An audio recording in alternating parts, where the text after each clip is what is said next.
Hai semua, selamat kembali ke channel saya. Hari ini kita akan bincang satu topik yang sangat penting, tapi seringkali diabaikan.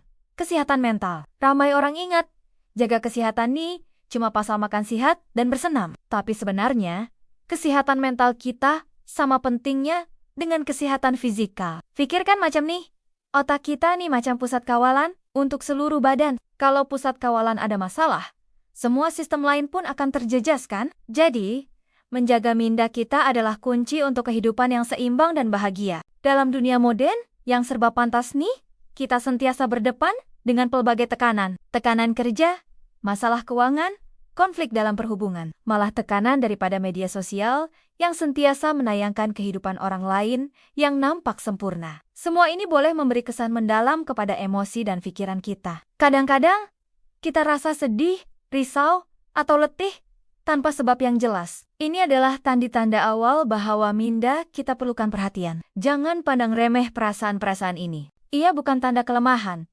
tapi petanda bahwa kita perlu berehat seketika dan beri ruang untuk diri sendiri. Salah satu salah faham terbesar tentang kesehatan mental ialah orang pikir ia hanya melibatkan penyakit mental yang serius seperti skizofrenia atau kemurungan major. Hakikatnya, spektrum kesehatan mental ini sangat luas. Ia merangkumi segala-galanya. Daripada stres harian, rasa bimbang yang ringan, sehinggalah gangguan yang lebih kompleks. Semua orang, tanpa mengira umur, jantina, atau latar belakang, akan mengalami cabaran kesehatan mental pada satu ketika dalam hidup mereka. Jadi, kita kena buang stigma yang menganggap masalah mental ini sesuatu yang memalukan. Ia sama saja seperti kita demam atau patah kaki. Ia adalah isu kesehatan yang perlu dirawat. Jadi, apa yang boleh kita buat untuk menjaga kesehatan mental kita setiap hari? Ada banyak cara mudah yang boleh kita amalkan. Pertama, coba luangkan masa untuk diri sendiri setiap hari, walaupun cuma 15 menit. Gunakan masa ini untuk buat aktiviti yang Anda suka, macam membaca buku, mendengar musik, atau mungkin cuma duduk diam sambil menikmati secawan teh. Aktiviti ini dipanggil self-care atau penjagaan diri, dan ia sangat berkesan untuk menenangkan pikiran. Kedua, amalkan kesadaran atau mindfulness. Ini bermaksud memberi tumpuan sepenuhnya pada masa sekarang, tanpa menghakimi pikiran atau perasaan yang datang. Salah satu cara mudah untuk berlatih mindfulness adalah dengan senaman pernafasan. Coba duduk tegak, tutup mata, dan fokus pada nafas Anda. Tarik napas dalam-dalam melalui hidung, tahan sekejap, dan hembus perlahan-lahan melalui mulut. Lakukan ini selama beberapa menit setiap hari. Anda akan rasa lebih tenang dan fokus. Ia membantu mengurangkan hormon stres dalam badan kita. Selain itu, aktiviti fisikal juga sangat membantu. Apabila kita bersenam, badan kita akan melepaskan endorfin, yaitu bahan kimia semula, jadi yang membuat kita rasa gembira dan bertenaga. Tak perlu pun buat senaman yang berat-berat. Berjalan kaki di taman, berbasikal, atau menari ikut lagu kegemaran di rumah pun sudah cukup untuk memberi impak positif pada mood kita. Coba jadikan ia sebagai rutin, sekurang-kurangnya 30 menit beberapa kali seminggu. Seterusnya, jangan lupa tentang kuasa pemakanan. Apa yang kita makan bukan sahaja memberi kesan pada badan, tetapi juga pada otak. Makanan yang diproses, tinggi gula, dan lemak, tidak sehat, boleh membuat kita rasa lesu dan murung. Sebaliknya, diet yang seimbang dengan banyak buah-buahan, sayur-sayuran, protein tanpa lemak, dan bijirin penuh boleh meningkatkan tahap tenaga dan menstabilkan mood. Otak kita perlukan nutrien yang betul untuk berfungsi dengan baik. Jadi, pilihlah makanan yang menyehatkan minda Anda. Satu lagi aspek penting ialah tidur yang mencukupi. Ramai antara kita suka berjaga malam.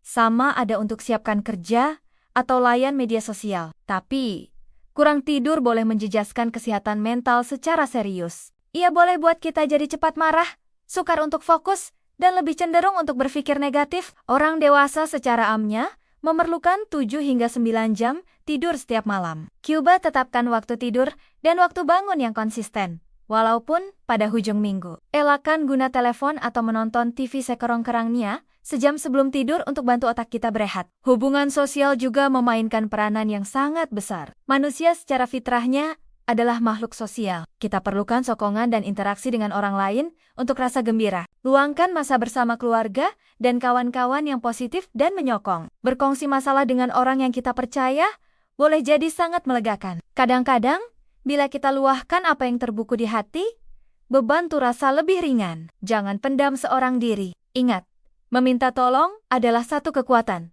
bukan kelemahan. Namun, ada kalanya usaha kita sendiri mungkin tidak mencukupi. Jika Anda rasa kesedihan, kebimbangan, atau stres yang berpanjangan, dan ia mulai mengganggu kehidupan harian Anda, seperti menjejaskan kerja, perhubungan, atau selera makan, ini masanya untuk mendapatkan bantuan profesional. Jangan takut atau malu untuk berjumpa dengan kaunselor, ahli terapi, atau pakar psikiatri. Mereka adalah golongan profesional yang terlatih untuk membantu Anda menguruskan perasaan dan pikiran Anda dengan cara yang sehat. Berjumpa dengan ahli terapi bukan bermakna Anda gila atau lemah. Ia sama seperti Anda berjumpa dokter gigi untuk sakit gigi. Mereka boleh memberikan Anda alat dan strategi untuk menghadapi cabaran hidup dengan lebih baik. Terapi boleh membantu Anda paham punca masalah Anda, belajar cara baru untuk berpikir, dan membina daya tahan mental yang lebih kuat. Pelaburan untuk kesehatan mental Anda adalah pelaburan terbaik yang boleh Anda buat untuk masa depan Anda. Di Malaysia,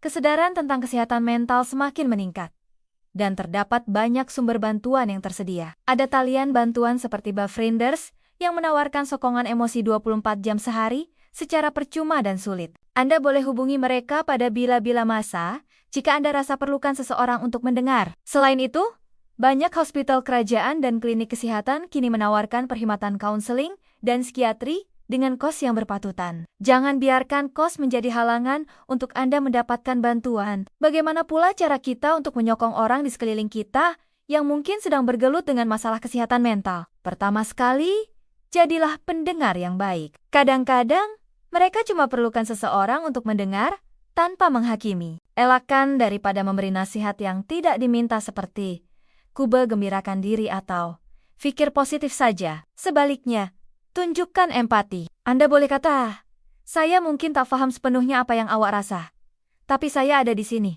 untuk awak kedua." Galakan mereka untuk mendapatkan bantuan profesional.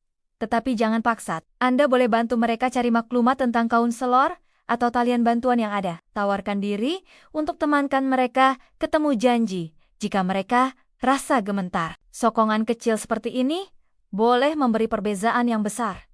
Dan yang paling penting, jaga diri Anda juga. Menyokong seseorang yang ada masalah kesehatan mental boleh jadi meletihkan. Pastikan Anda juga mengambil masa untuk berehat dan menjaga kesejahteraan diri Anda. Kesimpulannya, kesehatan mental adalah asas kepada kehidupan yang sehat dan bahagia. Ia adalah perjalanan yang berterusan, bukan destinasi. Akan ada hari baik dan hari buruk. Yang penting, kita perlu belajar untuk bersikap baik pada diri sendiri dan mengamalkan tabiat yang menyokong kesejahteraan minda kita. Mulakan dengan langkah-langkah kecil yang kita bincangkan tadi.